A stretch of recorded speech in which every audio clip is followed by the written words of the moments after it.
حدیث پاک سنی حضرت ابو امامہ بن سہل بن حنیف رضی اللہ تعالیٰ عنہ حدیث کے راوی ہیں۔ اس حدیث کو امام نسائی رحمۃ اللہ تعالیٰ علیہ نے نقل کیا ہے۔ ارشاد فرماتے ہیں کہ اطراف مدینہ کے گاؤں میں سے ایک عورت بیمار ہو گئی۔ مدینہ کے ارد گرد گاؤں تھے، ان میں سے ایک عورت بیمار ہو گئی، بڑی مفلس تھی، غریب عورت تھی۔ نبی پاک صلی اللہ علیہ وسلم نہ اکثر اس کے بارے میں دریافت کرتے کہ بتاؤ اس بوڑھی اماں کا کیا حال ہے۔ ہمارے ہاں بھی خبریں آتی ہیں اخباروں میں، پوچھا جاتا ہے، لیکن کب؟ جب کسی بڑے آدمی کو کھانسی بھی لگ جائے، فلاں صاحب کو زکام ہو گیا اور ان کو فوری طور پر فلاں جگہ منتقل کر دیا گیا اور سیاسی اور سماجی سرگرمیاں انہوں نے معطل کر دی، تو یہ خبر سب جگہ بریک ہوتی، اس کو فوری طور پر آگے بڑھانے کی کوشش کی جاتی۔ ایک غریب عورت ہے، مجبور ہے، اور مدینے کے نہیں، مدینے کے اطراف میں جو گاؤں ہیں ان گاؤں کے رہنے والی ہے، اور اس کے نصیب دیکھو، اس کا مقدر دیکھو، ہر جگہ مدینے والے محبوب کے تذکرے۔ وہ کتنی نصیبوں والی عورت ہے جس کے بارے میں حضور کئی دفعہ پوچھتے کہ اس بیمار کا حال بتاؤ۔ بظاہر اس کا کوئی سیاسی، سماجی، مالی قد کاٹ نہیں، لیکن یوں لگتا ہے کہ اس کا قد حضور کی تیمارداری کی برکت سے، جب نبی پاک نے اس کا پوچھا ہوگا تو یوں لگتا ہے اس کا قد آسمانوں کے برابر چلا ہو گیا، آسمانوں کے برابر چلا گیا ہوگا۔ رسول کریم علیہ السلام بار بار پوچھتے، اور جب اس کے زیادہ بیمار ہونے کی خبر آئی تو حضور نے فرمایا اگر وصال ہو گیا تو مجھے خبر کرنا۔ صحابہ کرام فرماتے ہیں رات کو وصال ہوا، رات کے وقت ہی غسل کفن کر کے اسے مدینہ شریف لایا گیا، لیکن جب معلومات کی گئی تو حضور بظاہر آرام فرمائے، حضور آرام کر رہے ہیں۔ صحابہ نے مناسب نہیں سمجھا کہ نبی پاک علیہ السلام کو تکلیف دی جائے، سرور کائنات صلی اللہ علیہ وسلم کو جگانا مناسب نہ سمجھا۔ لوگوں نے نماز جنازہ پڑھا، اس کو دفن کر دیا۔ حضور نے صبح پوچھا مجھے خبر کیوں نہیں دی؟ بڑے جنازے ہو کے گزر گئے، بڑے لوگ تھے جو چلے گئے، لیکن یہ کتنی نصیبوں والی ہے کہ حضور نے فرمایا مجھے بتایا کیوں نہیں؟ اب مجھے بتاؤ۔ او یارو ذرا غور کرنا، ساری دنیا گنبد خضرا پر، ساری دنیا حضور کی بارگاہ میں سلامی دینے، اور میرے نبی کریم صلی اللہ علیہ وسلم نے کیا فرمایا؟ فرمایا مجھے بتاتے نہیں اس کی قبر کہاں ہے؟ یعنی حضور قبر کا پتہ پوچھے محبوب۔ حضور تو ویسے کسی جگہ قریب سے گزر جائے نا تو اعلیٰ حضرت فاضل بریلوی فرماتے ہیں وہ جس سمت آ گئے ہیں کوچے بسا دیے ہیں، وہ تو علاقہ ویسے ہی مہک جاتا ہے، بس جاتا ہے۔ حضور قبر کہاں ہے؟ اس کا کوئی سیاسی قد کاٹ ہے؟ یہ کوئی بہت بڑے قبیلے کی ہے؟ حضور نے فرمایا دیکھو غریبی کو اعزاز اس طرح دینا، غریبی کے ساتھ رویہ یہ میرا اسوہ حسنہ ہے، اس طرح غریبوں کے ساتھ سلوک کرنا، پھر غریب مایوس نہیں ہوں گے، پھر غریب خودکشیاں نہیں کریں گے، پھر غریب اپنے آپ کو معاشرے سے کٹا ہوا محسوس۔ کہاں ہے اس کی قبر؟ یا رسول اللہ اس قبرستان میں یہ قبر ہے، یہ میرے نبی پاک کا اعزاز ہے، یہ حضور کا اعزاز ہے۔ ویسے تو دوسرا جنازہ جائز نہیں، اگر وارث جنازہ نہ پڑھے تو پھر دوسرا جنازہ پڑھا جا سکتا ہے، لیکن حضور تو وارث ہے نا اپنی ساری امت کے۔ تو نبی پاک قبر پہ کھڑے ہوئے، فرمایا بناؤ صفے، میں دوبارہ جنازہ پڑھانا چاہتا۔ ایک دیہات میں رہنے والی مفلس عورت، ایک دیہات میں رہنے والی غریب عورت، وہ بی بی جس کا کوئی بظاہر لمبا چوڑا نام نہیں، کوئی بڑے القابات سے پکارا نہیں جاتا، حضور نے 4 تکبیروں کے ساتھ امام نسائی نے لکھا ہے دوبارہ جنازہ پڑھائے، اور لوگوں کو بتایا کہ اس طرح کر کے اگر تم غریبی سے پیار کرو گے نا، ان کی مہک نے دل کے غنچے کھلا دیے ہیں، وہ جس راہ چل دیے ہیں کوچے بسا دیے ہیں۔ اور کیا خوبصورت انداز ہے فاضل بریلوی کا، کہنے لگے کہ میں مجرم ہوں آقا مجھے ساتھ لے لو، کہ رستے میں ہے جا بجا تھانے والے۔ حضور آپ مہربانی کریں، ایک دفعہ تشریف لائیں، ایک دفعہ تشریف لائیں، میرا بازو پکڑ کے مجھے گزار دیں۔ وہ کتنی نصیبوں والی ہے کہ بن بلائے ہی محبوب اس کی قبر پہ پہنچ گئے ہیں۔ آپ جب تھوڑا تھوڑا نا، زیادہ نہیں تو اپنے ملازمین کے ساتھ ہی، زیادہ نہیں تو جو آپ کے تحت لوگ ہیں ان کے ساتھ ہی ہمارا رویہ ٹھیک ہو جائے۔ ایک صحابی نے ایک دفعہ پوچھ لیا کہ یا رسول اللہ صلی اللہ علیہ وسلم میرا ملازم بڑی ہی غلطیاں کرتا ہے، میرا غلام بڑی غلطیاں کرتا ہے تو کتنی کو دفعہ معاف کروں؟ کتنی کو غلطیاں ایک دن میں کو کر سکتا ہے؟ 2 دفعہ کر لے گا، 3 دفعہ بھول جائے گا۔ سوال پوچھا نا، یا رسول اللہ صلی اللہ علیہ وسلم میرا غلام بڑی غلطیاں کرتا ہے تو کتنی دفعہ معاف کروں؟ نبی پاک علیہ السلام نے فرمایا اگر تو نے گنتی کر کے گویا پوچھا ہے تو چلو تجھے اسی طرح ہی بتا دیتے، حضور کتنی دفعہ معاف کروں؟ فرمایا چل ایک دن میں 70 بار تو معاف کیا ہی کر دو۔ حالانکہ 70 غلطیوں کو دل میں نہیں کر سکتا، اس نے شمار کر آخر کتنی کو دفعہ معاف کروں؟ نبی پاک صلی اللہ علیہ وسلم یہ فرمایا 70 دفعہ تو معاف کر ہی دیا کر۔ 70۔ حضرت ابو مسعود رضی اللہ تعالیٰ عنہ فرماتے مجھے کسی بات پہ غصہ تھا اور میں اپنے غلام کو مار رہا تھا، پیٹ رہا تھا، اور بار بار میں اس پر سختی کر رہا تھا۔ دور سے حضور نے دیکھا اور آوازیں دی، قریب جب حضور پہنچ گئے تو نبی پاک علیہ الصلوۃ والسلام نے ایک جملہ کہا، فرماتے ہیں پھر دوبارہ میں نے کبھی اپنے غلام پہ ہاتھ نہیں اٹھایا۔ اللہ کے رسول فرمانے لگے جتنا تجھے اس پر اختیار ہے نا، میرے رب کو اس سے کئی گنا بڑھ کے تیرے اوپر اختیار۔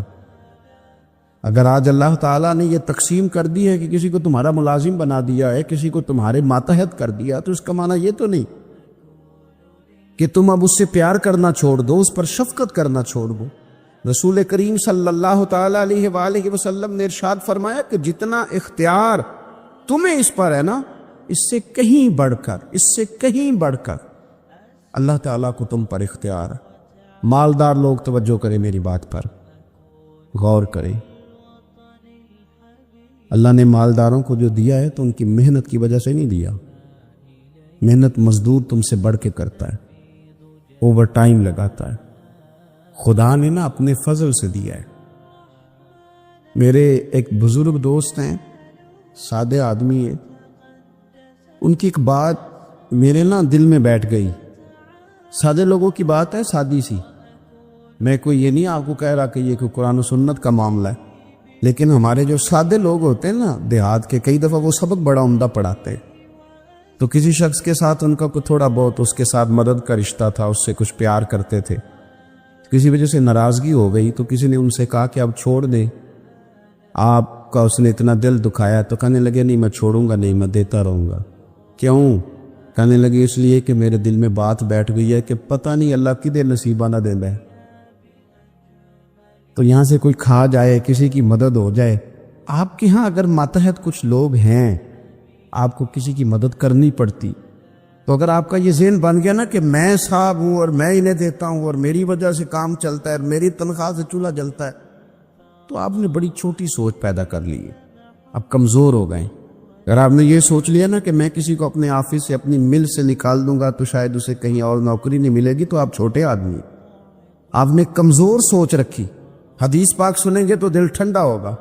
اسے بھی امام بخاری نے لکھا ہے، حضرت مصعب بن سعد رضی اللہ تعالیٰ عنہ روایت کرتے ہیں، ایک مرتبہ نا حضرت سعد بن ابی وقاص رضی اللہ تعالیٰ عنہ کے دل میں خیال آیا، مالدار آدمی تھے نا حضرت سعد بن ابی وقاص اور بڑے جرنیل تھے، تو دل میں خیال آیا کہ دیکھو نا اللہ تعالیٰ نے ہمیں غریبوں پر فضیلت دے دی ہے مال و دولت کی وجہ سے۔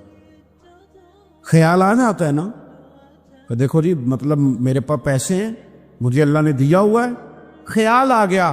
حضرت مصعب بن سعد رضی اللہ تعالیٰ عنہ فرماتے ہیں ان کے دل میں خیال آیا، دل میں خیال آیا کہ دیکھو اللہ نے پھر ہمیں فضیلت والا بنایا تو اسی لیے اللہ نے ہمیں پیسے دیے نا، اللہ نے ہمیں کچھ بنایا تو پھر ہی اللہ نے دولت زیادہ دی ہے نا۔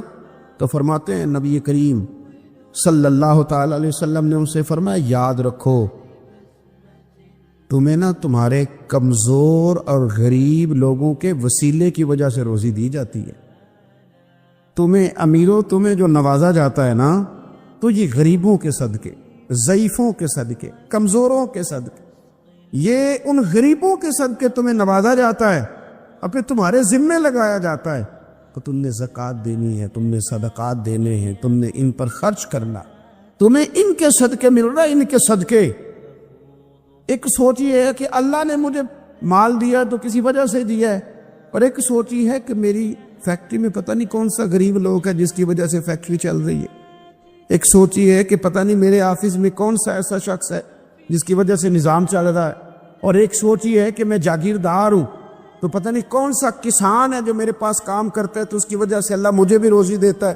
نبی پاک صلی اللہ علیہ وسلم نے امیروں کو یہ سوچ بنانے کا کہا کہ یہ سوچ بناؤ کہ ہمیں رب جو دیتا ہے وہ کمزوروں کے صدقے دیتا، وہ غریبوں کے صدقے دیتا۔ اگر یہ ذہن بن جائے، دیکھیں نا، یہ کاریگر ہے اور یہ اچھا نظام چلانے والا ہے، ایڈمنسٹریٹر بہت اچھا ہے، مینیجر بڑا اچھا ہے، یہ نکل گیا تو خرابی ہوگی۔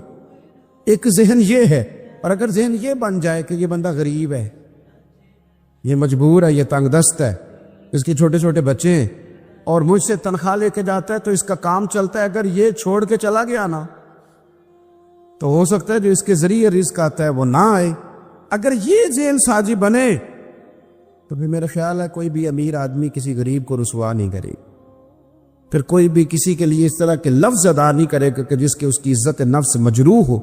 ہم اگر یہ تھوڑا تھوڑا کر کے رویہ اپنے دلوں کے اندر پیدا کرنا شروع کر دیں اور تھوڑی تھوڑی محبت کو بڑھانے لگے تو آہستہ آہستہ ہمیں محسوس ہوگا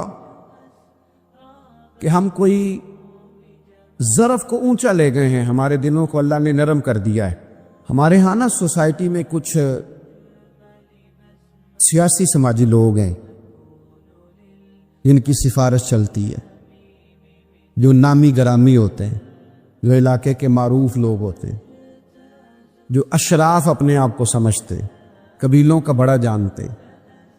وہ یاد رکھیں کہ اگر تو وہ قبیلے کے بڑے اس طرح بنے ہوئے ہیں کہ وہ لوگوں کے ساتھ پیار کرتے ہیں تو پھر تو ان کا اجر زیادہ ہے، لیکن اگر وہ بڑے بنے ہیں اور اس رنگ میں بڑے بنے ہیں کہ وہ تکبر میں آ گئے ہیں، اس رنگ میں بڑے بنے ہیں کہ انہوں نے غلط سیاستیں کی ہیں، انہوں نے قوم کا مال کھایا ہے، وہ اس طرح سے اقتدار کے ایوانوں تک پہنچے ہیں کہ انہوں نے پھر کچھ نہیں دیکھا کہ مجھے کچھ خریدنا پڑ رہا ہے کہ کچھ بیچنا پڑ رہا ہے۔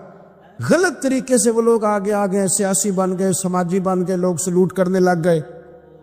اور کچھ بیچارے غریب ایسے ہیں کہ جن کو کوئی 1 کلو چینی بھی ادھار نہیں دے رہا۔ تو اب بظاہر اس غریب کو مایوس نہیں ہونا چاہیے، اس کو شریعت یہ نہیں کہتی کہ تو کمزور پڑ جائے اور تو کہہ جی شاید میں تو بیکار ہی معاذ اللہ دنیا میں آ گیا، کوئی نام نہیں جانتا، کوئی قد کاٹ نہیں، کسی اونچی کرسی پہ بٹھایا نہیں جاتا، کبھی میرے گلے میں پھولوں کا ہار نہیں ڈالا جاتا، کوئی میرے آنے پر کھڑا نہیں ہوتا، میں بھی کوئی سیاسی سماجی ہوتا، میں بھی کوئی مال و دولت والا ہوتا۔ یہ سٹیٹس کی کمزوری بعض غریب لوگوں کو کمزور کر دیتی، ذہنی طور پر پریشان رہنے لگتے۔ اور کچھ لوگ ہمارے ہاں یہ زیادتی بھی کرتے ہیں، وہ کہتے ہیں سارا پنڈ مار جائے، ماڑے دے بچے دے چودھری نہیں نہ بننا۔ تو میں کیا کرتا ہوں، یہ مایوسی ہے، یہ آپ نے غلط بات کی۔ یہ تو اللہ کے نظام قدرت میں بات ہے، رب جب چاہے جس کو چاہے جہاں چاہے اپنے فضل سے پہنچا دے۔ ایک بات آپ کو بتاؤں، یہ میری بات یاد رکھنا، اس کو کبھی نہ بلانا۔ جو اپنوں سے دلیل مانگتا ہے نا وہ اپنا ہوتا ہی نہیں۔ اپنوں سے دلیل مان لی اس نے، بغیر دلیل کے، بغیر حیل و حجت کے۔ یہ ایک بات ہے، میں اس کو سمجھاؤں گا نہیں، نہ کھولوں گا، بس کہہ کے گزر جاؤں گا، اس کو سمجھ لیں اگر آپ کی سمجھ میں آئے تو۔ جس نے اپنوں سے دلیل مانگی نا، جس نے وضاحت مانگی، جس نے ثبوت مانگا، وہ اپنا تھا ہی نہیں۔ وہ کیا ضرورت پڑی تھی کہ وہ دلیل مانگتا، وضاحت پوچھتا؟ حضرت نجم الدین کبریٰ رحمۃ اللہ علیہ کے مرید تھے حضرت امام فخر الدین رازی، اتنے بڑے امام ہو کے ایک فقیر کے غلام تھے۔ تو فرماتے ہیں آخری وقت آیا تو شیطان آ گیا، میں اس کو کہتا تھا رب ہے، تو شیطان بھی تو بڑا عالم ہے نا، تو وہ دلیل توڑ دیتا تھا۔ فرماتے میں نے 360 دلیلیں دی، اس نے ساری توڑ دی۔ تو پھر میں نے اپنی شیخ کی طرف توجہ کی، میں نے کہا حضور کو نظر کرم فرمائے۔ تو شیخ نجم الدین کبریٰ فرمانے لگے اس بے ایمان کو کہہ دے میں اپنے رب کو بغیر کسی دلیل کے رب مانتا ہوں، دلیل کی ضرورت ہی نہیں، بس میرا رب ہے تو رب ہے، ختم ہو گئی بات۔ نبی رحمت علیہ السلام فرمانے لگے میں نے جس کے سامنے بھی دلیل پیش کیا اس نے دلیل مانگی، فرمایا یہ واحد میرا ابو بکر صدیق ہے، میں نے اسے کہا ہے کلمہ پڑھ لو، اس نے دلیل مانگی نہیں، فوراً ہی کلمہ پڑھ کے مسلمان ہو گیا۔ کوئی دلیل نہیں، کوئی معجزہ نہیں، کوئی طلب نہیں، کوئی شے نہیں۔ ساری زندگی مطمئن ہی نہیں ہو پائے لوگ، ساری زندگی اطمینان ہی نہیں ہو سکا، اس کو بھی سنا، اس کو بھی سنا، اس سے بھی سوال پوچھا، اس سے بھی پوچھا۔ بھائی تو نہیں، تو مطمئن ہونا نہیں چاہتا، تو بحث کرنے کے لیے علم سیکھ رہا ہے، اس نے عمل کرنے کے لیے سیکھنا ہوتا ہے، اس کو تو ایک حرف ہی بڑا کافی ہوتا ہے، تو ایک لفظ کی ضرورت ہوتی ہے، ایک جملے میں ساری زندگی لوگ گزار دیتے ہیں۔ حضرت ابو بکر صدیق رضی اللہ تعالیٰ عنہ نے بحث والا دروازہ نہیں کھولا، حضور نے کہا کلمہ پڑھو تو انہوں نے کلمہ پڑھا اور مسلمان ہو گئے۔ کوئی دلیل، کوئی وضاحت، کسی چیز کی کوئی حاجت ہے، ختم ہو گئی بات۔ اصل مسئلہ پتہ کیا ہے، جو لوگ سوچ سمجھ کے چلتے ہیں نا، وہ سوچ کتنی ہے انسان کی، وہ کتنا کام دے۔ یہ جو وارفتگی ہوتی ہے نا، یہ جو محبت ہوتی ہے، یہ جو پیار ہوتا ہے، یہ زندگی کو آسان کر دیتا ہے۔ سوچنے سمجھنے کے دائروں سے آدمی نکل جاتا ہے، اس کا کام وہ کہتا ہے کہ میں نے سوچنا نہیں، میں نے ماننا ہے، میں نے رب رسول کی ذات کے بارے میں سوچنا نہیں، میں نے ماننا ہے۔ تو ماننے والے لوگ جو ہوتے ہیں وہ فائدے میں ہوتے ہیں، تو عمل کر رہے ہیں، بات مانی، عمل کیا۔ عقل کا بے شمار اور بے دریغ استعمال، اپنی چھوٹی عقل سے بڑے مسئلے حل کرنے کی کوشش کرنا، انسان کو نقصان دیتا ہے۔ بہت ساری جگہوں پہ وہ الجھ جاتا ہے۔ ہر جگہ عقل استعمال کرنا، لیکن رب رسول کے معاملے میں نہ استعمال کرو، ورنہ نقصان ہو۔ عقل چھوٹی ہے اور اللہ رسول کی ذات بڑی ہے، کبھی بھی اس دائرے میں بند کرنے کی کوشش نہ کرنا۔ جناب ابو بکر صدیق رضی اللہ تعالیٰ عنہ ہر معاملے ایک حدیث بخاری کی، شاید میں نے پہلے بھی عرض کی تھی، لیکن چونکہ وہ عنوان کے لحاظ سے ایک بہت بڑی دلیل ہے، دوبارہ عرض کرتا ہوں۔ نبی پاک علیہ السلام نے 1500 کے قریب صحابہ سے فرمایا تھا کہ چلو عمرہ کرنے چلیں۔ عمرہ کرنے جب ہم جاتے ہیں نا تو ہمارے گلے میں پھول بھی ڈالے جاتے، اور آپ کو پتہ ہے بتانا بھی پڑتا ہے لوگوں کو کہ میں عمرہ کرنے گیا ہوں۔ پھر روٹی بھی پکتی ہے، پھر سب رشتہ داروں کو پتہ بھی چل جاتا ہے، اور بندہ چلا جائے ایئرپورٹ تو احرام باندھا ہو نا تو پتہ چلے نا فلائٹ تو 24 گھنٹے لیٹ ہے، تو جن کو حکم ہے نا کہ تم نے سی بھی نہیں کرنی وہ بھی روڑے اٹھا لیتے ہیں۔ احرام باندھا ہوا ہے، حکم ہے کہ اب تم نے کوئی جھگڑا، کوئی لڑائی، کوئی فساد ہے تو ایئرپورٹ پہ لوگ روڑے اٹھا لیتے ہیں، کہتے ہیں ہم ایئرپورٹ بھی توڑیں گے اور فلائٹ کا جو عملہ ہے اس کا گریبان بھی پکڑیں گے۔ بڑا کچھ ہی دنیا کرتی ہے۔ اور اگر کسی کے پیر صاحب نے کہا ہو چلو عمرہ کریں، اللہ اکبر، اور پھر ایئرپورٹ پہ جا کے پتہ چلے کہ پیر صاحب کے ساتھ تو دھوکہ ہو گیا ہے، بندہ غلط نکلا ہے، پیری مریدی قائم رہے گی؟ سوال ہی نہیں پیدا ہوتا۔ میرے ساتھ ایک سنگی نے ایک دفعہ بات کی، کہنے لگا جی پیر صاحب کامل نہیں۔ میں نے کہا کیا غلطی ان میں پائی جاتی ہے؟ کہتے میں انہوں نے پوچھ کے باہر دے پیسے جمع کرائے سا، میرا کام نہیں بنیا۔ میں کہ تو پیر پڑھ لے، تیرے تو کوئی نجومی پڑھنا چاہیے سی، وہ نجومی ہونا چاہیے تھا تیرے لیے، تاکہ وہ اچھی طرح غور کرتا ہے۔ جی آپ کو پتہ ہے نا اہل سنت میں کتابیں بھی نکلتی ہیں، کئی لوگ کہتے ہیں یہ کوئی کتاب کٹ کے دسو، میں کیوں کسی لکھی نہیں تو کٹیے کی تو وہ کون سی کتاب ہے جو آپ کہہ رہے ہیں نکالیں اور ذرا بتائیں کہ فلانا کام میرے لیے ٹھیک رہے گا کہ نہیں۔ ایک استخارہ ہے دین میں، اور استخارے کا بھی بابت معاملہ یہ ہے کہ آپ نے استخارہ کر لیا، اس کے بعد بھی آپ حتمی فیصلہ نہیں کریں گے۔ بزرگ کہتے ہیں کہ استخارہ کر کے بھی یہ کہو کہ جی میری سمجھ میں یہ آیا ہے، باقی حقیقتوں کا علم اللہ جانے، اللہ کا رسول جانے صلی اللہ علیہ وسلم، حقیقتوں وہی جانتے۔ تو الجھے نہیں زندگی میں۔ 1500 کے قریب صحابہ تھے، حضور نے فرمایا احرام باندھو بھائی، عمرہ کرنا ہے۔ حدیبیہ کے مقام پہ گئے تو قریش مکہ نے روک لیا، نہیں کرنے دیں گے۔ جب بات بہت آگے بڑھی تو پھر شرطیں لکھی گئی۔ شرطیں بڑی سخت ہیں کہ جو مسلمان مکے سے مدینے آئے گا مدینے والے واپس کریں گے، اور اگر کوئی مسلمان مدینے سے مکے چلا گیا تو مکے والے واپس نہیں کریں گے، ہم ان کے لوگ دیں گے، وہ ہمارا بندہ دیں گے نہیں۔ یہ شرطیں تھی، صحابہ پریشان تھے۔ اب جب شرطیں طے ہو گئیں، شرطیں بھی سخت ہیں، نبی کریم علیہ السلام نے فرمایا بھی احرام کھول دو، فلائٹ کل نہیں جانی، پرسوں نہیں جانی، یعنی عامی سفر میں عمرہ کر ہی نہیں رہے، احرام کھول دو۔ تو امام زرقانی کہتے ہیں سب لوگ پریشان تھے۔ سب سے پہلے حضرت ابو بکر صدیق اٹھے، سب سے پہلے اٹھے، اٹھ کے احرام کھولا۔ ایک شخص نے کہا آپ کو بڑی جلدی ہے، تو آپ فرمانے لگے جلدی والی بات ہی کوئی نہیں، حضور کے کہنے پر باندھا تھا، نبی پاک کے کہنے پر کھول دیا ہے، ختم ہو گئی بات۔ حضور نے فرمایا باندھ لو تو ہم نے باندھ لیا، حضور نے کہا کھول دو تو ہم نے کھول دی، جلدی والی کیا بات ہو۔ صحیح بخاری کے لفظ ہیں، حضرت عمر کہتے ہیں کہ میری سمجھ میں بات نہیں آتی تھی، دب کے صلح کیوں کریں، ہم تو 313 تھے، تو ہم نے بدر میں ان کو بھگا دیا تھا، اب تو ہم 1500 گئے، تو ہم ان سے قتال کریں گے، لڑائی کریں گے، جنگ ہوگی۔ حضرت عمر فاروق رضی اللہ تعالیٰ عنہ فرماتے ہیں حضور نے شرطیں طے کر لیں، بات لکھی گئی، میں نبی پاک کے حجرے میں داخل ہوا، خیمہ لگا ہوا تھا، میں نے جاتے ہی اپنی جذبہ جہاد کا اظہار کیا اور بڑے جلال میں، یا رسول اللہ آپ سچے رسول ہیں؟ بالکل سچا ہوں، قرآن سچا ہے، بالکل سچا ہے، اسلام سچا ہے، بالکل سچا ہے، حضور ہم دب کے صلح کیوں کریں؟ نبی کریم علیہ السلام نے فرمایا عمر تجھے تیری ماں روئے، میں اللہ کا رسول ہوں، میں وہی کہتا ہوں جو میرا رب مجھے حکم ارشاد فرماتا ہے۔ کہتے میں نے فوراً عرض کی یا رسول اللہ صلی اللہ علیہ وسلم آپ نے فرمایا نہیں تھا کہ عمرہ کریں گے؟ تو حضور نے فرمایا کہاں تھا عمرہ کریں گے، یہ تو نہیں کہا تھا کہ اسی سال ہی کریں گے، کریں گے تو کریں گے۔ جناب عمر کہتے میں واپس تو آ گیا پر وہ میرے اندر جو جذبہ جہاد تھا ابھی ٹھنڈا نہیں ہوا۔ چند قدموں کے فاصلے پہ ابو بکر صدیق کا خیمہ تھا، کہتا میں ان کے خیمے میں جھک گیا، وہی سوال میں نے دہرائے، وہی میں نے کہا عمر ابو بکر یہ سچے رسول ہیں؟ کہا بالکل سچے، قرآن سچا ہے، سچا ہے، اسلام سچا ہے، سچا ہے، تو پھر ہم دب کے صلح کیوں کریں؟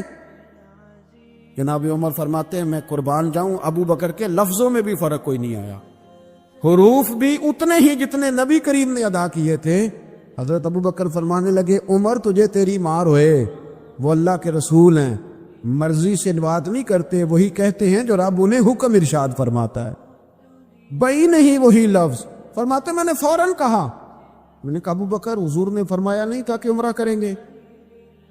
تو کہتے ہیں وہی لفظ، وہی حرف، وہی انداز، وہی طریقہ، وہی سلیقہ، وہی انداز تکلم، بالکل حضور کی اتباع میں اسی انداز میں فرمانے لگے عمر حضور نے فرمایا تھا عمرہ کریں گے، یہ تو نہیں فرمایا تھا کہ اسی سال ہی کریں گے، کریں گے تو انشاءاللہ کریں گے۔ فرماتے ہیں میں واپس آ کے بیٹھا تو حضرت عمر کہتے ہیں جب میرا غصہ اترا نا تو پھر میرے اندر سے آواز آئی کہ عمر ذرا غور تو کر، تو ابو بکر کے ایمان تک کبھی نہیں پہنچ سکتا، اس تک تیری رسائی نہیں ہو سکتی۔ میرے بھائی اتنی بحثیں ہیں ہمارے زمانے میں، اتنا الجھاؤ ہے، اتنا الجھاؤ ہے، یعنی ہر بندہ رائے کا اظہار کرنا ضروری سمجھتا ہے، ہر بندہ کہتا ہے جی میرے خیال میں، ہر بندہ کہتا ہے جی میرا ذہن یہ ہے، بلکہ کچھ تو کہتے ہیں میں اندر کی خبر نہ دوں آپ کو، یعنی اب پتہ نہیں اس کے پاس اندر کی خبریں کیسے آئی ہیں، وہ سمجھ میں نہیں آتی بات۔ کچھ لوگ کہتے ہیں 35-40 سال ہو گئے جی علماء کو سن رہا ہوں، تو میں کہتا ہوں کہ میرا تو خیال ہے کہ 35 دن بھی بندہ کسی کو سن لے تو سیانہ ہو جاتا ہے، تو 35 سال سے اگر آپ کی سمجھ میں نہیں آئے تو پھر زمین ہی بنجر ہے، پھر مہربانی کریں یہ ٹائلیں کھیڑ کے نا تو نیچے سے کچی زمین نکالیں تاکہ کوئی بات سمجھ میں آئے۔ اگر 40 سال ہو گئے، 40 سال میں ایک اجتماع میں حاضر تھا، ابھی بھی میں عرض کر رہا تھا، تو وہ صاحب مجھے کہنے لگے کہ حضرت صاحب میں نے نا فلاں عالم کو بھی بلایا، فلاں کو بھی بلایا، فلاں کو بھی بلایا، فلاں کو بھی بلایا، اب آپ کو بلایا، تو اس طرح کر کے میرے ساتھ رویے ہیں، بڑا الحمدللہ پیار ہے۔ تو میں نے ان سے پوچھا آپ نماز پڑھتے ہیں؟ انہوں نے لگا نہیں، کچھ اور باتیں پوچھی تو جواب نفی میں آیا، تو میں نے کہا کہ اب آپ نے مہربانی کرنی ہے اتنی علماء کا نام نہیں لینا، کیونکہ پھر تو بزرگوں کے بارے میں لوگ شک کریں گے کہ انہوں نے اس کو دیا کیا ہے۔ تو ایک بزرگ کی بات سنتے ہیں تو کئی دنوں تک وہی ہمیں بڑا تر و تازہ رکھتی ہے، اور آپ کو اتنے عرصہ ہو گیا تو آپ نے حاصل کیا کیا ہے؟ صرف باتوں کا بورک دھندا، لفظوں کا ہیر پھیر، جملوں کا الٹ پلٹ کرنا، یہ زندگی ہے؟ یہ زندگی ہے صرف باتیں کی لوکال سن لی آ گئے؟ نا اس سے ذرا آگے نکلیں، عمل کب کرنا ہے میرے بھائی؟ یہ بحثیں، یہ ابحاث، یہ لمبے چوڑے معاملات، یہ طے بزرگوں میں نا ایک صنف مرید ہونا اور ایک ہوتا ہے طالب ہونا، دو باتیں، یعنی آپ کہیں گئے اس کے مرید ہو گئے تو پھر کسی اور جگہ کسی بزرگ سے نسبت ہوئی تو وہاں آپ طالب۔ میرے پاس کچھ لوگ آتے ہیں کہتے ہیں آپ طالب کر لیں، تو میں کہتا ہوں آپ مہربانی کریں ایک کی نوکری کریں، وہ بڑی مشکل ہے تو جگہ جگہ پہ جانے کی کیا ضرورت ہے؟ مطلب میں انکار نہیں کرتا کسی ایسی چیز کا جس کو بزرگوں نے رائج کیا، لیکن سمجھے نا، مطلب ایک کی بات پوری سنی نہیں گئی ہم سے، آپ خیر کی بات ہر جگہ سے سنیں، ہر جگہ سے، لیکن یہ صرف وہ تعلق بنانے کی کوشش کرنا کہ جس سے تھوڑا سا رابطہ بن جائے، جس سے تھوڑا سا تعلق بن جائے، جس سے تھوڑا سا نا پتہ چل جائے، اس سے نکلیں، سیکھنے کا ماحول بنائیں۔ اتنی عقل کے گھوڑے نہ دوڑائیں کہ عقل بھی بیچاری تھاکی جائے اور کوئی چیز ہاتھ بھی نہ آئے، کچھ کریں، عمل کریں۔ لیکن ایک جگہ میں حاضر تھا تو وہاں دستائے فضیلت کا جلسہ تھا، تو ایک مولانا نے تقریر کی، جس طرح تاجر کہہ لیتا ہے نا جی میں الحمدللہ اگر کمائی کرتا ہوں تو غریبوں کو بھی دیتا، سمجھا لیا نا اپنے آپ۔ رشوت لینے والے نے بھی ایک دلیل گاڑ لیا، وہ کہتا ہے میں امیروں سے نہیں، میں غریبوں سے نہیں لیتا، تو امیروں کا حساب لینے کی ڈیوٹی اللہ نے آپ کی لگائی ہے کہ آپ حساب کریں امیروں کا کہ وہ کیا کر رہے ہیں. یہ ہم نے نا یہ دلیلیں گاڑ لی ہے, یہ ہم نے دلیل کھاڑ لی ہے کہ وہی اپنے آپ کو مطمئن کرنے کی. میں حاضر تھا تو ایک مولانا تقریر کی جی, عالم ساری رات. یہ صرف علماء کی بات نہیں, ہر طبقے نے اپنے بارے میں اس طرح کی چیزیں یاد کر لی ہیں, ہم نے رٹ لی ہیں. جیسے خاوند نے یاد کر لیا ہے کہ کسی غیر کے لیے سجدہ جائز ہوتا تو اللہ عورت کو حکم دیتا, نبی پاک حکم دیتے کہ وہ خاوند کو سجدہ کرے. تو بیوی نے بھی یاد کر لیا ہے کہ حضور نے فرمایا تم میں سب سے بہتر وہ ہے جو بیوی کے حق میں بہتر ہے. سب نے اپنی اپنی مرضی کی چیزیں, دوسری کی مرضی کی چیز کسی نے یاد نہیں کی, سب نے اپنی اپنی مرضی کی چیزیں یاد کر دی. تو مولانا تقریر کر رہے تھے, کہنے لگے جی حضور نے فرمایا ہے کہ عالم ساری رات سویا رہے اور عابد ساری رات عبادت کرتا رہے, درجہ پھر بھی عالم کا زیادہ ہے.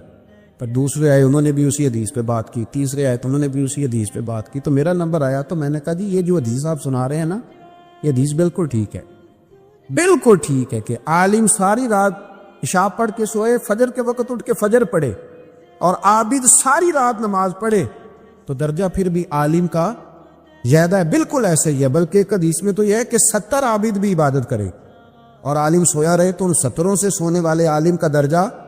یہ بات بالکل ٹھیک ہے, لیکن میں نے کہا اس کا بھی خیال رکھو کہ یہ حدیث غوث پاک کو بھی آتی تھی, یہ غوث پاک کو بھی آتی تھی حدیث, اور بڑے عالم تھے, پر وہ تو عشاء پڑھ کے مصلی پہ بیٹھتے تھے اور فجر تک مصلی پہ بیٹھے رہتے تھے.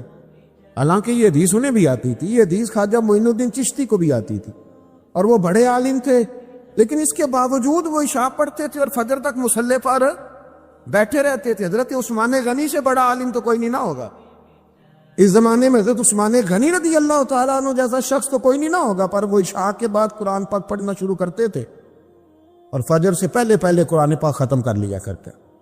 تو دلیلیں صرف بحث کے لیے یاد نہ کریں, اپنے آپ کو بچانے کے لیے یاد نہ کریں, اپنے وجود کو سکون دینے کے لیے دلائل نہ یاد کریں. میں دین کے کس دائرے سے کس طرح بچ کے نکل سکتا ہوں اس کے لیے دلائل یاد نہ کریں, عمل کے رستے پہ آئیں, عمل کے رستے پر. آپ حدیث پاک سنیں گے اور اس حدیث پاک کے جو خوبصورت پہلو ہیں اس پر آپ غور کریں گے. حضرت سیدنا سہل بن سعد انصاری رضی اللہ تعالیٰ عنہ فرماتے ہیں ہم نبی پاک علیہ السلام کی خدمت میں حاضر تھے تو ایک شخص قریب سے گزرا, تو حضور نے اپنے پاس بیٹھے ہوئے ایک شخص سے فرمایا اس کے بارے میں تیرا کیا خیال ہے؟ تو اس نے عرض کی حضور یہ بڑا لوگوں میں معزز آدمی ہے, بڑا اس کا اکرام ہے. ہوتے ہیں نا لوگ سیاسی ہیں, سماجی ہیں, بڑی اتھارٹی رکھتے ہیں, بڑے سردار ہیں, بڑے چودھری, حضور اس کا بڑا مقام ہے. اس نے دلیل دی کہ یا رسول اللہ اگر یہ کسی جگہ پیغام نکاح بھیجے گا تو اس کو رشتہ دے دیا جائے گا, لوگ پسند کریں گے اس کے ساتھ رشتہ داری کرنا, اور اگر یہ کسی کی سفارش کرے گا تو اس کی سفارش قبول کی جائے گی.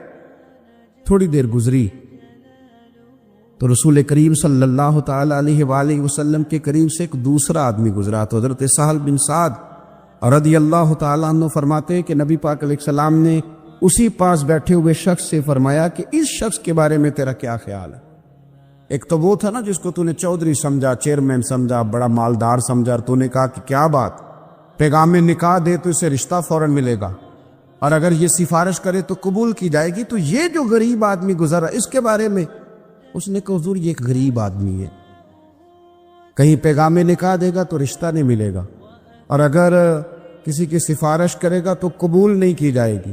یہ ایک سیاسی سماجی ہے, قد کاٹ والا ہے, برادری قبیلے میں نام رکھتا ہے, اس کی سفارش بھی سنی جائے گی, رشتہ بھی ملے گا, لوگ اس کی بات بھی سنیں. اور یہ جو دوسرا گزرا یہ غریب ہے, اس کو تو کوئی رشتہ دینے کو تیار نہیں, سفارش سننے کو تیار. دونوں کے تذکرے ہو گئے, رزلٹ میرے نبی پاک نے سنانا تھا. حضور فرمانے لگے سن پھر سہل, اور سن تبصرہ کرنے والے تو بھی. یہ جو تو نے کہا نا کہ سیاسی ہے, سماجی ہے, فرمائے ان لوگوں سے اگر ساری دنیا بھر بھی جائے تو پھر بھی یہ غریب آدمی سارے لوگوں سے زیادہ بہتر. جن کو تم سیاسی, سماجی, چودھری, بڑے جانتے ہو نا, یہ ایک غریب ہے, تنگ دست ہے, بظاہر تم اس کو منہ نہیں لگاتے, لیکن اگر ساری دنیا ان لوگوں سے بھر جائے یہ جو غریب آدمی ہے یہ پھر بھی ان سے زیادہ فضیلت والا ہے. میرا خیال ہے جب حضور غریبی کی اتنی فضیلتیں بیان کرے تو پھر غریبوں کو پریشان تو نہیں نہ ہونا چاہیے, پھر تو اپنی فقیری کو اپنے سینے سے لگا کے فخر کرنا چاہیے، پھر تو ناز کرنا چاہیے، پھر تو غور کرنا چاہیے کہ اللہ تبارک و تعالیٰ نے ہمیں کتنی عظمتوں سے نوازا ہے، کتنی فضیلتیں عطا فرمائے۔ نبی پاک صلی اللہ علیہ وسلم تشریف فرماتی حضرت عائشہ صدیقہ کی ایک بوڑھی عورت آ گئی۔ اس عورت نے جب آ کر کے دروازے پہ دستک دی اور جب وہ بولی نا، اس نے گفتگو کی، اس کے جملے محبوب کے سماعت اقدس سے ٹکرائے، کہتے اللہ کے محبوب جلدی سے اٹھ کے بیٹھ گئے۔ حضور نے اس بوڑھی کا استقبال کیا اور حضور نے اسے بٹھایا۔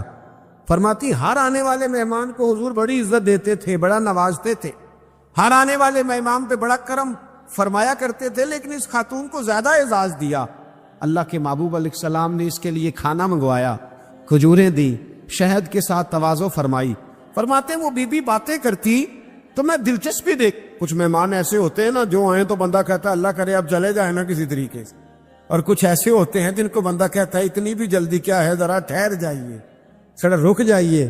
دل کرتا ہے کہ وہ ذرا بیٹھے، ان سے کچھ اور بات ہو، کچھ بات اور آگے بڑھے۔ کس میں ہوتی ہے مہمانوں؟ محبوب پاک صلی اللہ علیہ وسلم نے بہت ہی زیادہ اہمیت دی۔ حضور محبوب کریم علیہ السلام جب وہ باتیں کرتی تو حضور دلچسپی سے سنتے، ان کے سوالات کے جواب بڑی گہرائی اور گہرائی سے دیتے۔ حضرت عائشہ صدیقہ فرماتی ہیں دیر کے بعد وہ بوڑھی اٹھی، کہا حضور اب میں چلتی ہوں۔ تو نبی پاک نے تحائف تیار کیے، ایک صحابی کو کہا ان کے ساتھ جاؤ اور تحفے انہیں دے دو۔ کہتے ہیں جب وہ بوڑھی چلی گئی تو میرے دل میں خیال آیا حضور اب مسجد جائیں گے، جب رات کو واپس آئیں گے نا پھر میں محبوب سے پوچھوں گی یہ خاتون کون ہے۔ لیکن حضرت عائشہ کہتے ہیں حضور تو گئے نہیں، لیٹ گئے، اور بڑی خوشگوار کیفیت میں نے دیکھی، حضور کی مقدس آنکھیں کھلی اور محبوب کے چہرے پر عجیب سی رعنائیاں۔ جناب عائشہ صدیقہ کہتی ہے میں آگے بڑھی اور میں نے قدموں پہ ہاتھ رکھ کے رسول اللہ صلی اللہ علیہ وسلم مہمان تو روز آتے، حضور یہ کاشانہ نور ہے، یہاں روشنی لینے والے تو روز آتے، یہ کون سی بوڑھی تھی کہ آئی ہے تو آپ نے اتنا استقبال کیا ہے، اس انداز میں وقت دیا ہے؟ اور یا رسول اللہ صلی اللہ علیہ وسلم پھر میں آپ کی کیفیات دیکھ، کون تھی؟ کہتے حضور اٹھ کے بیٹھے اور میں نے حضور کی آنکھوں میں آنسو چمکتے دیکھے۔ محبوب فرمانے لگے عائشہ یہ میری پہلی زوجہ سیدہ ختیجہ الکبریٰ کی سہیلی تھی، یہ ختیجہ کی سہیلی تھی۔ فرمایا جب ہم مکے میں رہتے تھے تو یہ ختیجہ سے ملنے آتی تھی، ختیجہ انہیں وقت دیتی تھی، ان کا استقبال کرتی تھی، یہ کمزور ہوتی تھی تو ختیجہ تحفے دیتی تھی۔ فرمایا آج جب یہ دوبارہ آئی ہے تو پچھلی ساری یادیں میرے ذہن میں تازہ ہو گئی ہیں، وہ سارے خیالات تصورات پھر سے اجاگر ہو گئے، اور فرمایا میں نے وہ ساری نسبتوں کو، ان ساری باتوں کو نبھانے کی کوشش کی جو ختیجہ کا اس کے ساتھ رشتہ تھا، اور پھر بات اس جملے پر ختم کی۔ فرمایا حسن العہد من الایمان، فرمایا تعلق کو اچھے طریقے سے نبھانا یہ بھی ایمان کا حصہ ہے، تعلقات کو، عہد کو، پیمان کو اچھے طریقے سے نبھانا یہ بھی ایمان کا حصہ ہے۔ تو دیکھیے ہمارے جو رشتے ہیں، ہمارے جو تعلقات، کوئی شخص یہ تقاضا نہ کرے، کوئی تقاضا نہ کرے، کوئی خامند یہ تقاضا نہ کرے اب تو میرے گھر میں رہتی ہے، تجھ پہ پابندی ہے، تو میکے نہیں جا سکتی، تو کسی سے ملاقات نہیں کر سکتی، تو کچھ نہیں کر سکتی۔ تو کیسے پابند کر سکتا ہے جب تو اپنے حق میں اس قدر زیادہ تو اپنے حق کے اندر مضبوط ہے کہ ذرا وہ بات کرتی ہے تو کہتا ہے میری اماں ہے، میرے ابا جی، اس میں شک بھی نہیں، عورت کو کرنا بھی نہیں چاہیے۔ اسی طرح کا رویہ ان کے ماں باپ کے حق میں بھی انسان کو رکھنا چاہیے۔ یہ بات درست ہے انسانوں میں کمیاں ہوتی ہیں، کسی جگہ وہ بھول جاتے ہیں، تو پھر انسان کو یہ بھی سوچنا چاہیے کہ میرے عزیزوں میں بھی کمیاں ہیں، میرے اندر بھی کمزوریاں ہیں۔ ایک دوست نے ایک دفعہ ایک مضمون لکھا،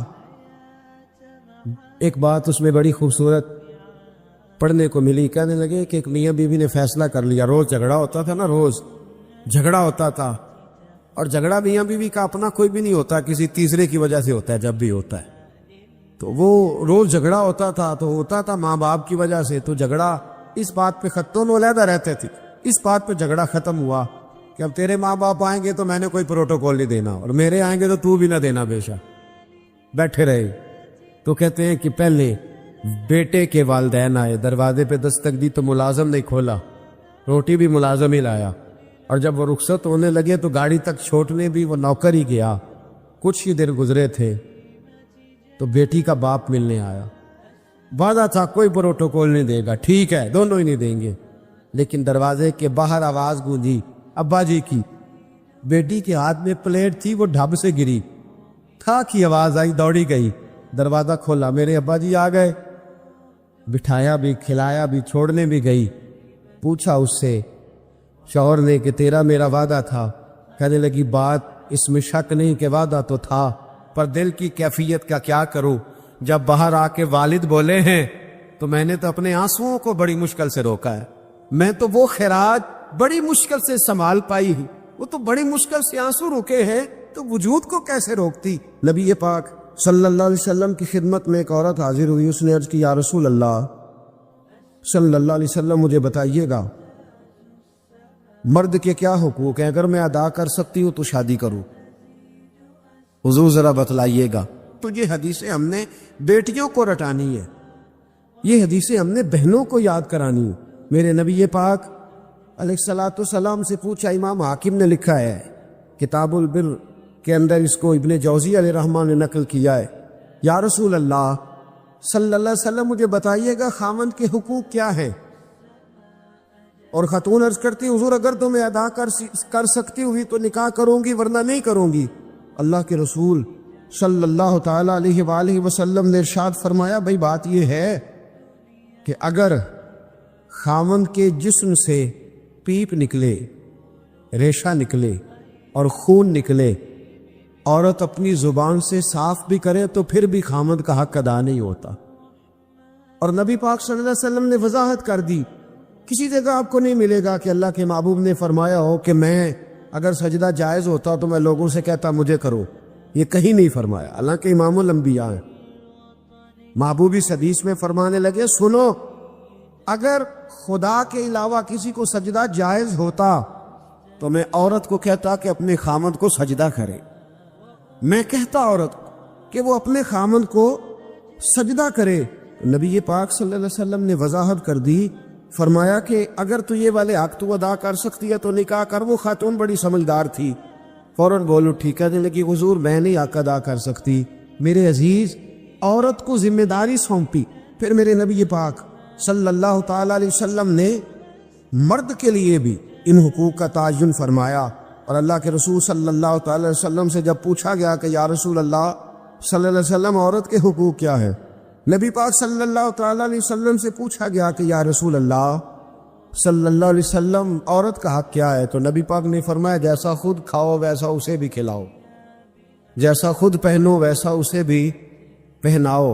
اور حضور علیہ الصلوۃ والسلام نے فرمایا کبھی بھی عورت کے چہرے پر نہ مارنا, کبھی بھی اس کے ساتھ بغض نہ رکھنا, اسے کبھی بھی تکلیف نہ دینا, اور اسے اگر چھوڑنا ہوا تو اپنے گھر کے اندر چھوڑنا. یعنی اگر کچھ لمحے کے لیے ناراض ہونا ہوا تو اپنی ہی چھت کے نیچے نکالنا نہ, بھیجنا نہ. رسوائی ہوتی ہے جب وہ میکے جاتی ہے تو لوگ باتیں کرتے. اگر چھوڑنا ہوا تو اپنے ہی گھر میں چھوڑ لینا, کچھ لمحوں کو ناراض ہو لینا, کچھ ایسی بات کر لینا, لیکن جب اسے نکال دیتے ہو تو مسائل جیسا خود کھاؤ ویسا اسے بھی, جی جیسا خود کھاؤ ویسا اسے بھی. تو نبی کریم سید عالم صلی اللہ تعالیٰ علیہ وآلہ وسلم نے اس بات کی وضاحت کر دی. اب ایک بات جو قابل توجہ ہے جس پر میں آج خصوصی طور پر بات کرنا چاہ رہا ہوں, وہ یہ ہے کہ نبی پاک صلی اللہ علیہ وسلم نے یہ بھی بتا دیا کہ ماں کا بڑا حق ہے, اور حضور نے یہ بھی بتا دیا کہ بیوی کا بھی حق ہے. جو تم نے خود کھانا ہے اسے کھلانا ہے, جو خود پہننا ہے اسے. اب مسئلہ پتہ کیا ہوتا ہے, بیوی کا مطالبہ ہے کہ تو سوائے میرے کسی کے نہیں سنے گا. وہ کہتی ہے کہ چونکہ میں آئی ہوں سارا کچھ چھوڑ کے, اب سوائے میرے تو کسی اور کی نہیں سنے گا. اماں کہتی ہے کہ چونکہ پیدا میں نے کیا ہے, پرورش میں نے کی ہے, جوان میں نے کیا, تو حقوق میرے زیادہ ہیں. یہ حدیث اماں ضرور سنائے گی اگر اسے یاد ہوگی. اب اس کا نقصان یہ ہوتا ہے, اگر کسی عورت سے یہ پوچھا جائے کہ تو بتلا کہ بغیر ماں کے کوئی بچہ بڑا ہو سکتا تھا, تو اس نے پال پوس کے تجھے دیا ہے, تو تجھے کیسے کہہ سکتی ہے کہ تو کسی اور کی نہ سن. اور اگر اماں سے بندہ کہے کہ تو خود ہی گئی تھی اس کو دیکھنے, تو ہی اس کو لائی ہے, اب کس طرح کر کے یہ ممکن ہو سکتا ہے کہ خاتون خانہ جو نکاح کر کے آئی ہے, جس کے حقوق کا تعین خود نبی پاک صلی اللہ علیہ وسلم نے فرمایا اس کو حق نہ دیا جائے۔ ہمارے ہاں نقصان جو ہوتا ہے، ایک آدمی کہتا ہے کہ بس میری سنی جائے اور میرے علاوہ کسی دوسرے کی نہ سنی جائے، بالکل میری حد تک معاملہ رہے، آگے نہ بڑھے۔ میاں بیوی دیکھے نا، ایک عورت سارا کچھ چھوڑ چھاڑ کے، اپنے ماں باپ بہن بھائی چھوڑ کے بظاہر پردیش میں آ کے بیٹھتی ہے خامن کی خاطر، اس کا بڑا حق ہے۔ اور نبی پاک علیہ الصلوۃ والسلام نے فرمایا تم میں سے بہتر وہ ہے جو اپنے گھر والوں کے لیے بہتر ہے۔ خیرکم خیرکم لأہلہ وانا خیرکم لأہلی، فرمایا تم میں سے بہتر وہ ہے جو اپنے گھر والوں کے لیے بہتر ہے، اور میں تم سب سے بڑھ کر اپنے گھر والوں کے لیے بہتر۔ اس میں شک نہیں، اس عورت کے حقوق ہیں، نبی پاک علیہ الصلوۃ والسلام نے اس کی وضاحت فرمائی، لیکن حضور نے رشتوں کا تعین کر کے بتایا۔ رشتوں کا مستدرک کے اندر حدیث ہے، رسول کریم صلی اللہ تعالی علیہ وآلہ وسلم کی پیاری زوجہ حضرت عائشہ صدیقہ رضی اللہ تعالی عنہ فرماتی ہیں نبی پاک کی بارگاہ میں عرض کیا گیا یا رسول اللہ صلی اللہ تعالی علیہ وسلم ذرا ارشاد فرمائیے گا عورت پر سب سے زیادہ حق کس کا ہے؟ حضور ذرا بتلائیے گا عورت پر سب سے زیادہ حق کس کا ہے؟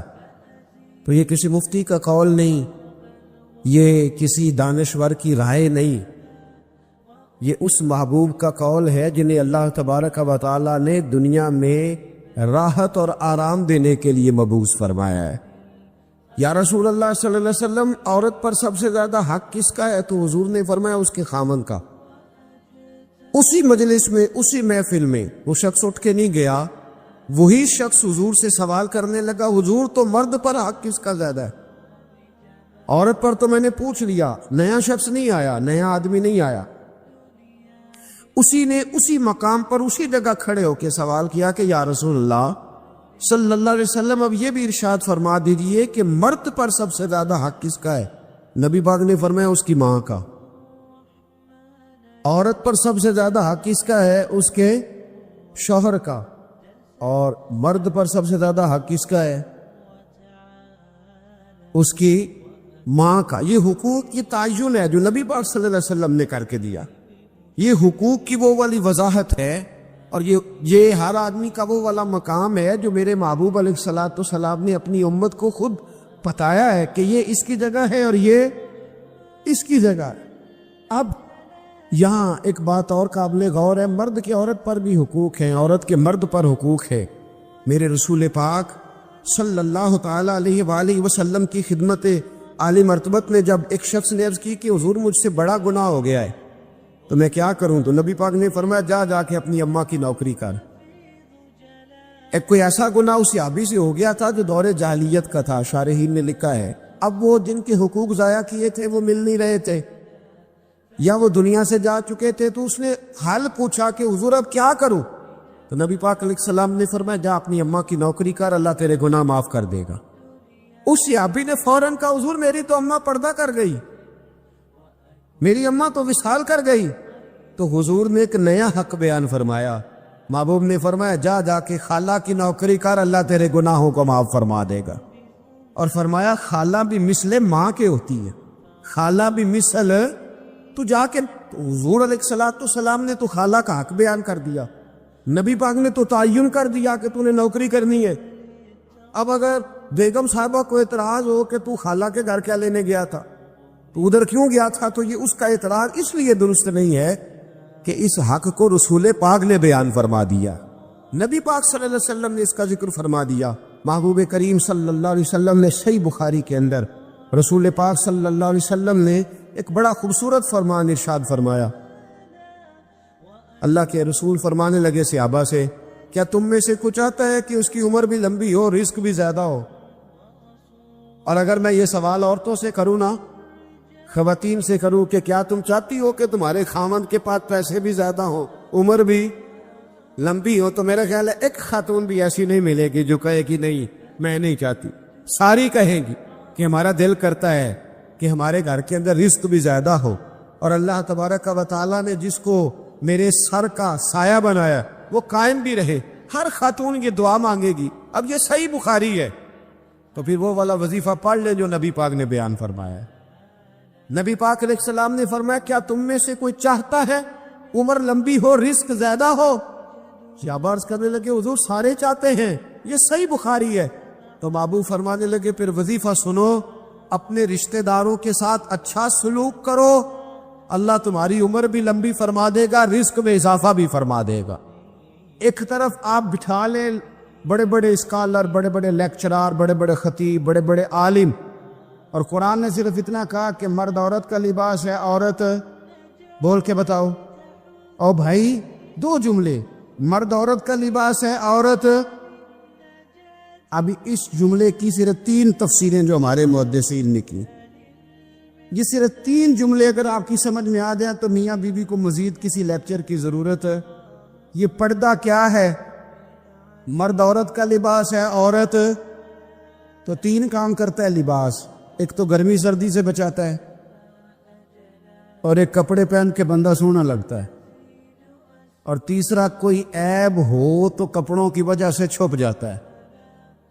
تو اللہ کریم نے مرد اور عورت، دیکھو ہن لباس لکم وانتم لباس لہن، مرد کو بتایا کہ تو گرمی سردی سے بچنا چاہتا ہے، یعنی کسی بھی اچھی بری جگہ سے بچے گا تو بیوی کی وجہ سے بچے گا، اور بیوی سے کہا گیا کہ یاد رکھ جڑیاں خسماں دی وچ رضا بسن پاگ جاگ جاندے نہیں ہونا گولیاں دے، تیرے لیے یہی بہتر ہے، یہ تو اپنے خامن کی رضا میں رہ، یہ تیرا پردہ ہے، یہ تیرا لباس ہے۔ اور ان دونوں کو بتا دیا کہ لباس ایک تو گرمی سردی سے بچاتا ہے، دوسرا بندہ سڑ جاتا ہے کپڑے ڈال کے۔ بڑا سونا بندہ بھی اگر طامت کے ساتھ اور خالی بنیان کے ساتھ آ جائے، کرتا نہ پہنے تو وہ اچھا نہیں لگتا، وہ کرتا پہنے گا تو زینت ہو جائے گی۔ تو بیوی کو بتا دیا کہ تو جتنی مرضی بھی اعلیٰ ہو، تیری شان تیرے خامن کے ساتھ ہی۔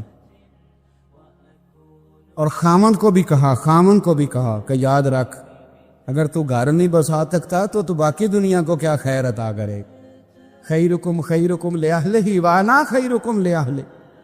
اور تیسری بات یہ عرف آخر ہے، اگر آپ کی سمجھ میں آئے تو مرد کو بتایا تو اس کا لباس ہے، عورت کو بتایا تو اس کا لباس ہے۔ لباس عیب چھپاتا ہے، عیب دکھاتا۔ یہاں پھنسی نکل آئے تو لوگ کیا کرتے ہیں؟ اے رومال نہ ٹک لو، تھوڑا نکل آیا نا تو سر پہ جو پرنا لیا اسی سے لوگ لپیٹ لیتے ہیں۔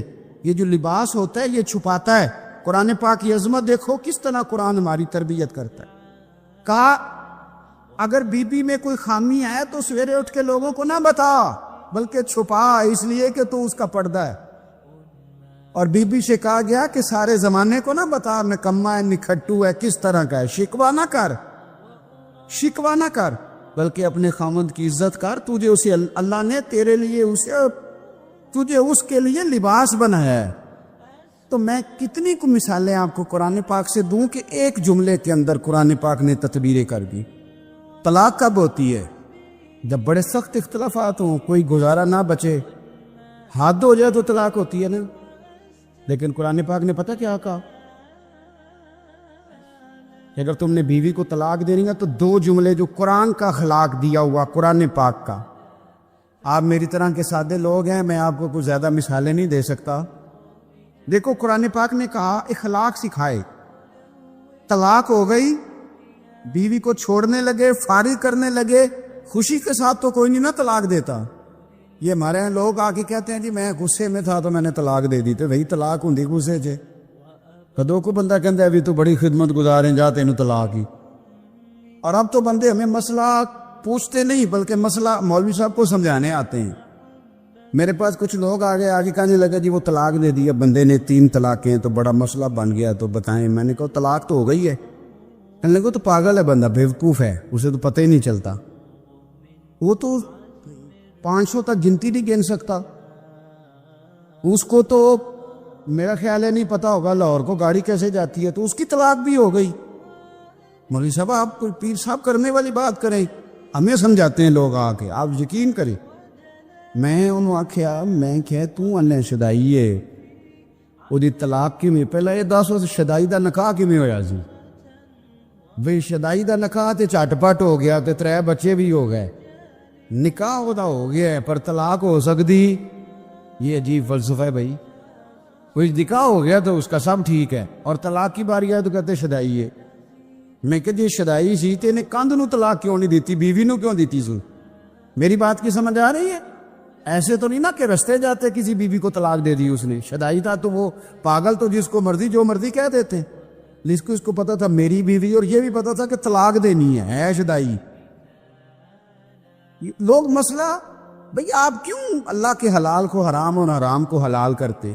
تو جو میں بات عرض کرنے لگا ہوں، قرآن پاک کی عظمت دیکھیے۔ فرمایا جب تم طلاق دو تو پھر کس طرح دو؟ فرمایا جب تم نے 2 طلاقیں دے دی تو اب کرنا کیا ہے؟ فَإِمْسَاكُمْ بِمَعْرُوفٍ أَوْ تَسْرِيحٌ بِإِحْسَانٍ۔ اب اگر 2 طلاقوں کے بعد رکھنا تو نیکی کر کے رکھنا۔ اور سنو یارو، یہ قرآن سکھاتا ہے۔ فرمایا اگر بیوی کو طلاق دے کے بھیجنا تو احسان کر کے بھیجنا۔ اللہ کرے آپ کو سمجھ ہے۔ او تسریح بإحسان، ہم قرآن پڑھتے ہیں نا، غور نہیں کرتے۔ کہا اگر طلاق دے کے بھیجنا تو کس طرح بھیجنا؟ احسان کر کے، یعنی ایسا نہ ہو کہ تم اس کا جہیز بھی رکھ لو، بلکہ اسے کچھ دے کے بھیجنا۔ امام حسن اپنی ایک بیوی سے ناراض ہو گئے، یہ بھی شان اہل بیت ہے، اسے بھی کبھی کبھی سنا کریں۔ امام حسن اپنی اہلیہ سے کوئی ناراضگی ہوگی تو امام حسن کی ناراضگی بڑھ گئی، ارادہ ہو گیا طلاق دینے کا۔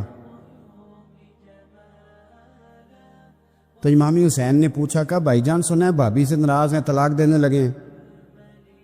تو آپ فرمانے لگے حسین تو نے قرآن تو پڑھا ہوگا۔ کہا بھائی جان پڑھا ہے۔ فرمایا اللہ کہتا ہے ہن لباس لکم وانتم لباس لہن، مرد عورت کا لباس ہے، عورت مرد کا لباس۔ فرمایا میری بیوی میں کوئی خامی ہوگی بھی تو میں چھپاؤں گا کہ تجھے بتاؤں گا؟ میں نہیں بتاتا، ہے صحیح لڑائی، پر میں تجھے بتاتا کہ جی تو اسی لڑنے ہاں تو سارا پنڈ سنتا ہے آج نئے نہ دی لڑائی ہوئی ہے، اور میاں صاحب کی سن لو تو وہ سچے، اور بیوی کی سن لے تو وہ تو زیادہ سچی ہوندی ہے نا، کیونکہ انہیں تو رونا بھی ہوتا ہے نال، تو تھوڑی جی ود سچی، پھر نظام کیسے چلے گا؟ حضرت امام حسن فرمانے لگے بھائی میری بیوی ہے، کوئی غلطی کرے گی بھی تو بیچاری کی عقل تھوڑی ہے، میں چھپاؤں گا تمہیں بتاؤں گا۔ کچھ دنوں کے بعد امام حسن، اچھا امام حسین نے جب یہ سنا نا کہ میرا بھائی کہہ رہا ہے کہ قرآن نے یہ کہا، تو امام حسین نے اٹھ کے بھائی کا ہاتھ چوما، کہنے لگے بھائی آیت میں نے پہلے بھی پڑھی تھی پر تفسیر آج سمجھ میں آئی ہے، آج سمجھ ہے اس کی تفسیر کیا ہے۔ کچھ دنوں کے بعد امام حسن نے طلاق دے دی، تو امام حسین کہنے لگے بھائی جان اب تو طلاق دے دیا، ابھی بتا دیں کیا جھگڑا تھا؟ تو فرمانے لگے حسین چھوڑ، وہ غیر محرم بیوی ہو گئی ہے، ہم کسی غیر کی باتیں کیوں کریں، ہم کسی۔ تو امام حسین نے پھر اٹھ کے بھائی کے ہاتھ چومے، کہنے لگے مزہ آ گیا ہے، میں کتنا خوش بخت ہوں جسے اللہ نے حسن جیسا بھائی عطا فرمایا ہے۔ تو بھائی قرآن پاک اخلاق سکھاتا ہے، آداب سکھاتا ہے، جینے کا سلیقہ سکھاتا ہے، قرآن پاک آداب زندگی سکھاتا ہے، قرآن پاک ہماری چھوٹی چھوٹی چیزوں میں بھی ہماری رہنمائی کرتا ہے، اور قرآن پاک ملکی لیول کے ہمیں حالات بتاتا ہے، کافروں سے کس طرح پیش آنا ہے بتاتا ہے، تجارت کس طرح کرنی ہے بتاتا ہے، ہر چیز کا قرآن بیان کرتا ہے۔ یہ ہمارے نا شاید ڈویژن گجرانوالہ کا ہی کوئی واقعہ ہے، کوئی ایک شخص انتقال کر گیا تھا، اس کی قبر سے خوشبو آنے لگ گئی،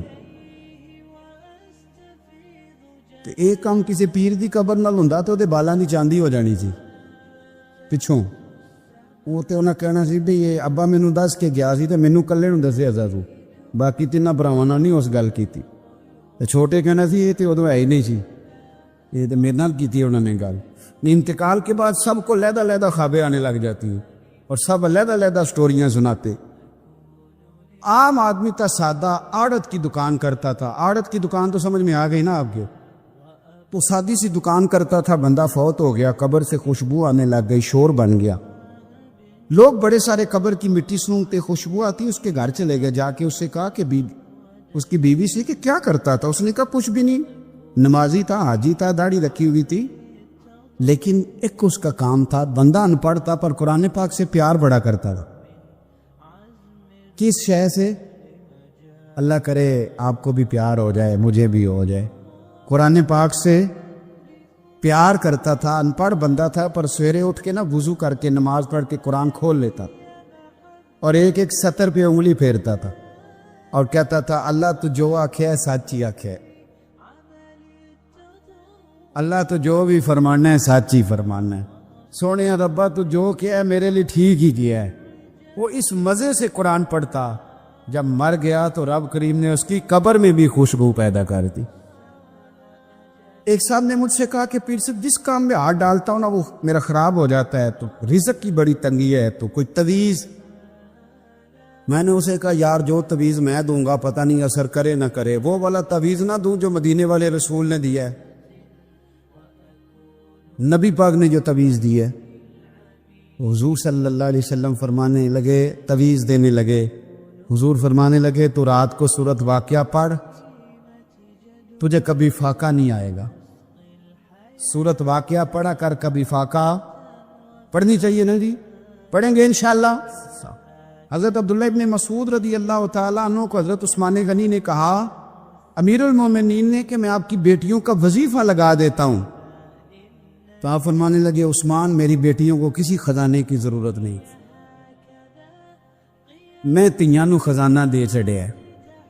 حضرت سیدنا عثمان غنی کہنے لگے مجھے بھی تو بتاؤ کیا خزانہ ہے، تو آپ فرمانے لگے میں نے اپنی بیٹیوں کو سورت واقعہ یاد کرا دی ہے، اور میرے رسول پاک علیہ السلام نے فرمایا جو سورت واقعہ پڑھے اسے فاقہ نہیں آتا، تو حضور نے کہہ دیا ہے تو آ سکتا بھی نہیں۔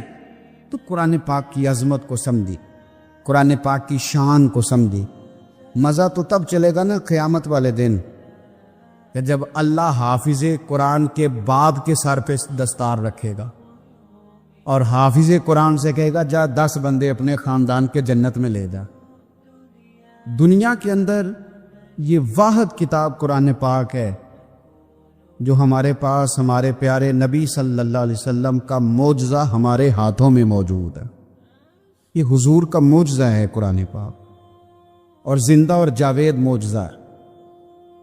عرب کے جو لوگ تھے انہیں بڑی باتیں کرنی آتی تھی، فصیح و بلیغ لوگ تھے، اپنی بات سلیقے سے کر سکتے تھے، یعنی بہترین لوگ ہوتے تھے، ایسے نہیں جنہیں بولنا نہ آئے۔ تو وہ کسی شخص کو مانتے نہیں تھے، وہ کہتے تھے کہ باقیوں کو وہ اجمی کہتے تھے، اجمی گنگے کو کہتے ہیں، وہ نہیں مانتے تھے۔ لیکن نبی پاک صلی اللہ علیہ وسلم جب ان کے سامنے قرآن پاک لے کے آئے تو کچھ لوگوں نے یہ اعتراض کیا کہ شاید اللہ کے رسول صلی اللہ علیہ وسلم نا اپنے پاس سے بنا بنا کے آیتیں لاتے۔ اب چونکہ عرب کے لوگوں کا دعویٰ تھا کہ بڑے بڑے اچھے شاعر، بڑے بڑے اچھے ادیب، بڑے بڑے اچھے کلام والے لوگ موجود ہیں، تو قرآن پاک نے نا انہیں ایک چیلنج دیا، اور وہ چیلنج قیامت تک موجود ہے۔ قرآن مجید نے کہا کہ اگر تمہیں اس میں کوئی شک ہے نا جو ہم نے اپنے بندہ خاص پہ قرآن نازل کیا ہے، تو دعویٰ تو تمہارا بھی ہے نا عربی ہونے کا اور سمجھدار ہونے کا اور فصیح و بلیغ بولنے کا۔ اگر یہ تمہارا دعویٰ ہے کہ یہ اپنے پاس سے بنا کے لاتے ہیں تو چلو تم بھی کوئی چھوٹی سی صورت بنا کے دکھاؤ، اللہ کرے آپ کو میں بات سمجھا سکوں۔ وَإِن كُنتُمْ فِي رَيْبٍ مِّمَّا نَزَّلْنَا عَلَىٰ عَبْدِنَا، فرمایا اگر تمہیں اس میں کوئی شک ہو جو ہم نے اپنے بندہ خاص پہ نازل کیا ہے تو فَأْتُوا بِسُورَةٍ مِّن مِّثْلِهِ، اس طرح کرو اس کی مثل ایک صورت لے کے آؤ، اس کی مثل ایک شاعر شاعری کرتے ہیں نا، تو جو جواب میں لوگ شاعر ہوتے ہیں وہ اس سے بڑی شاعری کر کے دکھا دیتے۔ کوئی شعر بندہ شعر کہتا ہے تو جواب میں لوگ اس سے بڑی، اس سے زیادہ اہم۔ اب میں آپ کے ذوق کو نہیں سمجھتا کیا ہے، ورنہ ایک مصرع دیا جاتا ہے، جو تھوڑے سے شاعری سے دلچسپی رکھنے والے لوگ ہوتے ہیں ان کو مصرع دیا جاتا ہے، تو وہ ایک مصرے پہ ہی کئی کچھ کہہ جاتے، اور جو فصیح و بلیغ لوگ ہوتے ہیں وہ ایک سے بڑھ کر ایک بات کر سکتے۔ اہل عرب کو چیلنج دیا اللہ تعالیٰ نے، فرمایا اگر تم سمجھتے ہو کہ قرآن میرے محبوب نے خود بنایا ہے تو تم بھی تو عربی ہو نا، زیادہ نہیں، پورا قرآن نہیں، اور کوئی بڑی صورت نہیں، ایک صورت۔ اور پھر چیلنج اور کھلا کر دیا، فرمایا وَادْعُوا شُهَدَاءَكُم مِّن دُونِ اللَّهِ، اللہ اور اللہ والوں کو چھوڑ کر، تفسیری ترجمہ کر رہا ہوں، اللہ اور اللہ والوں کو چھوڑ کر تمہارے جتنے حمایتی ہیں نا، جتنے کافر ہیں، سارے کٹھے ہو جاؤ. پورا قرآن نہیں، بس قرآن کی ایک آیت کا مقابلہ کر کے دکھاؤ. ایک الف پڑھو چھٹکارا ہے، ایک الف پڑھو چھٹکارا ہے، ایک الف پڑھو چھٹکارا ہے، ایک الف پڑھو چھٹکارا ہے. ایک الف تو دو تین چار ہوئے، پھر لاکھ کروڑ ہزار ہوئے.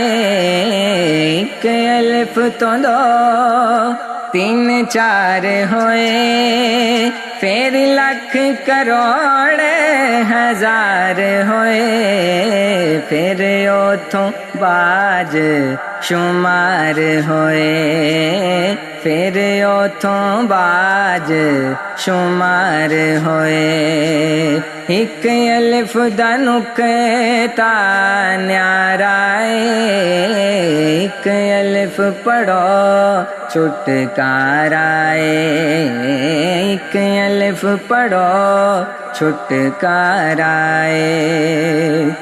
کیوں پڑھنا گنڈے کتاباں دی، سر چانا پنڈے عذاباں دی. کیوں پڑھنا گنڈے کتاباں دی، سر چانا پنڈے عذاباں دی. ہن ہویو شکل جلاداں دی، ہن ہویو شکل جلاداں دی.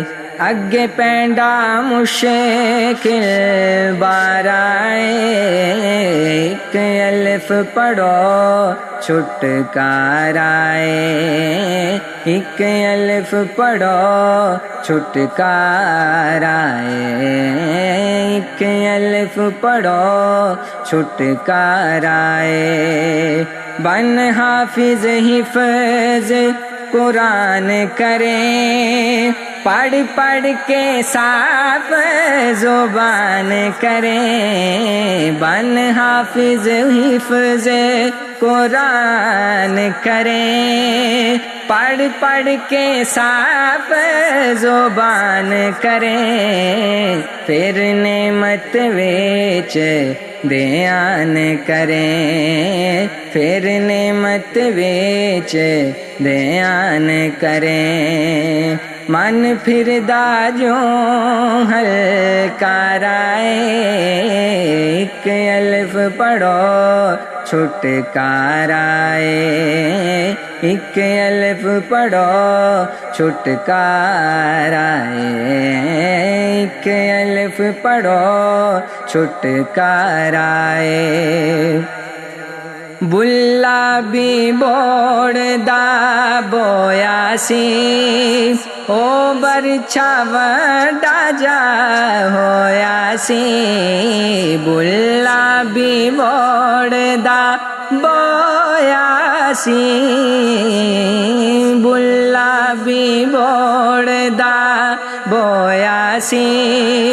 او برچھا وڈا جا ہویا سی، جد برچھا او فانی ہویا سی، جد برچھا او فانی ہویا سی.